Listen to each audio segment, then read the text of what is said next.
Bismillahirrahmanirrahim. Assalamualaikum warahmatullahi wabarakatuh. Selamat pagi anak-anak. Salam sejahtera untuk kita semua.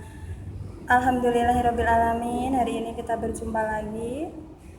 Semoga anak-anak masih semangat ya dalam belajar. Semoga senantiasa dilindungi dan diberikan kesehatan dimanapun anak-anak berada.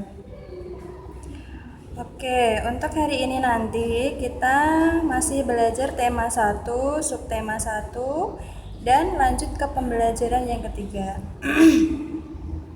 Hari kemarin kita sudah belajar pembelajaran yang kedua. Nah, masih ingat apa saja materi di pembelajaran yang kedua kemarin?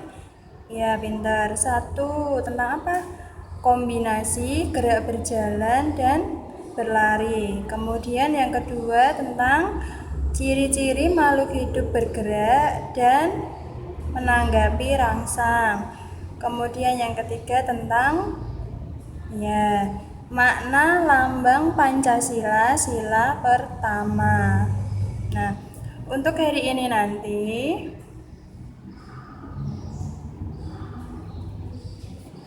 kita akan belajar 1. Ciri-ciri makhluk hidup bernafas. Yang kedua, nilai nada dan irama dalam lagu. Yang ketiga, membandingkan dan mengurutkan bilangan.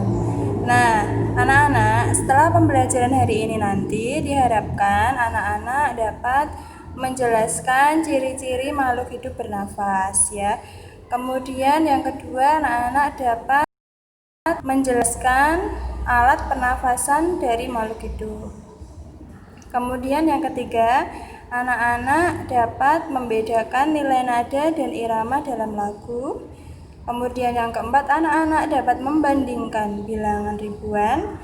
Kemudian yang terakhir, anak-anak dapat mengurutkan bilangan ribuan. Nah, boleh dicatat dulu.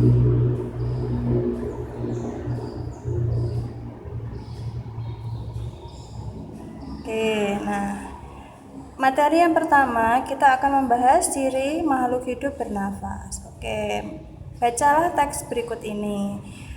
Makhluk hidup bernafas. Bernafas termasuk ciri-ciri makhluk hidup.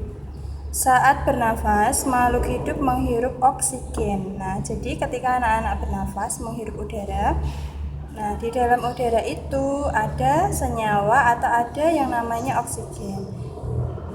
Oksigen itu dari mana? Nah, oksigen itu dihasilkan dari tumbuhan di sekitar anak-anak. Kemudian, makhluk hidup menghembuskan karbon dioksida. Nah, karbon dioksida itu sisa dari pernafasan yang ada di dalam tubuh anak-anak.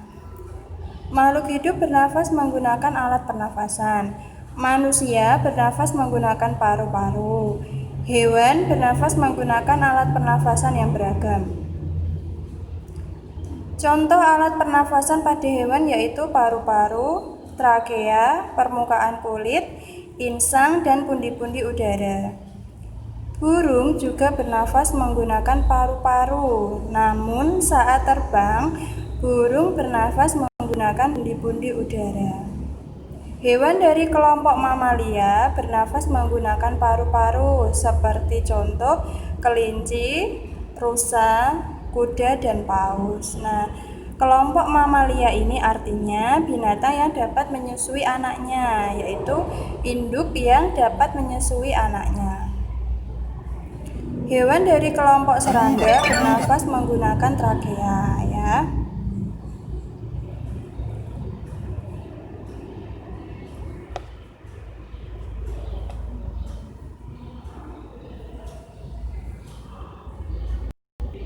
Oke, Ibu lanjutkan. Ada iklan sebentar. Kita tadi sampai sebagai contoh kupu-kupu, capung, dan lebah ya. Jadi serangga itu bernafasnya dengan trakea. Cacing dan katak bernafas menggunakan permukaan kulit. Ikan bernafas menggunakan insang. Nah, yang perlu anak-anak ingat, makhluk hidup, hewan dan manusia itu bisa bernafas. Kira-kira tumbuhan bisa bernafas tidak?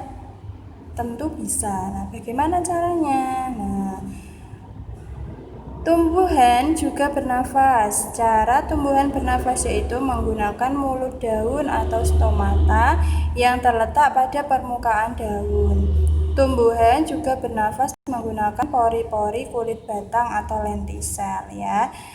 Nah, anak-anak, untuk stomata dan lentisel ini tidak bisa anak-anak lihat langsung di tumbuhan itu.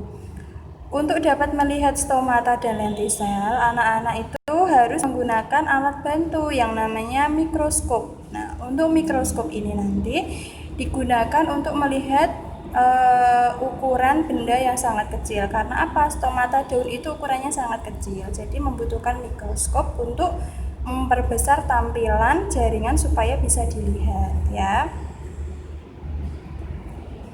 Oke, lanjut untuk tugas pertama, jangan lupa ditulis di buku tugas umum ya. 1. Saat bernafas, makhluk hidup menghirup titik-titik dan menghembuskan titik-titik.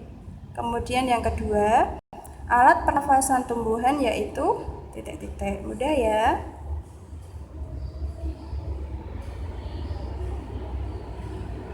Oke, nah anak-anak, coba anak-anak perhatikan. Masih ingat apa judul lagu tersebut? Ya, Cicak di Dinding ciptaan NN. Nah, waktu pertemuan kemarin ya di pembelajaran 1 kita mengenal yang namanya nada pendek dan nada panjang. Nah, coba kita lihat. Di situ ada contoh penggalan lagu untuk baris pertama ya. Cicak, cicak di dinding. Nah, coba perhatikan tanda merah, persegi, dan persegi panjang tersebut. Di pembelajaran 1, untuk tanda persegi kecil itu menunjukkan nada pendek ya, ketukannya lemah. Kemudian untuk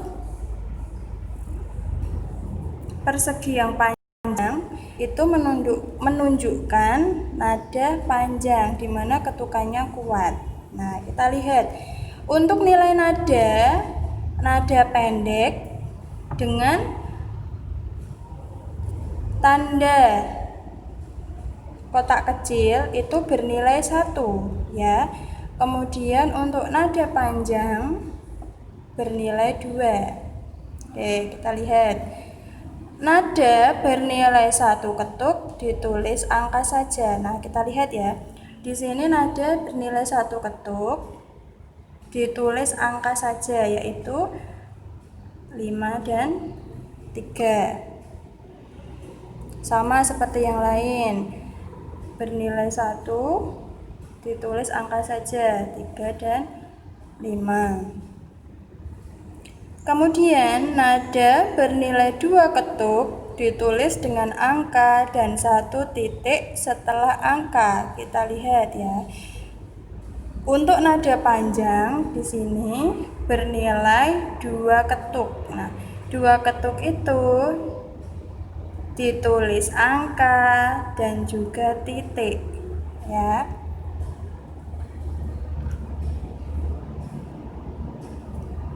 Oke, seperti itu ya anak-anak. Nah, anak-anak juga bisa mempraktekannya. Di situ nilai nada 1 kita mewakili 1 ketuk ya. Ci, ci, ci.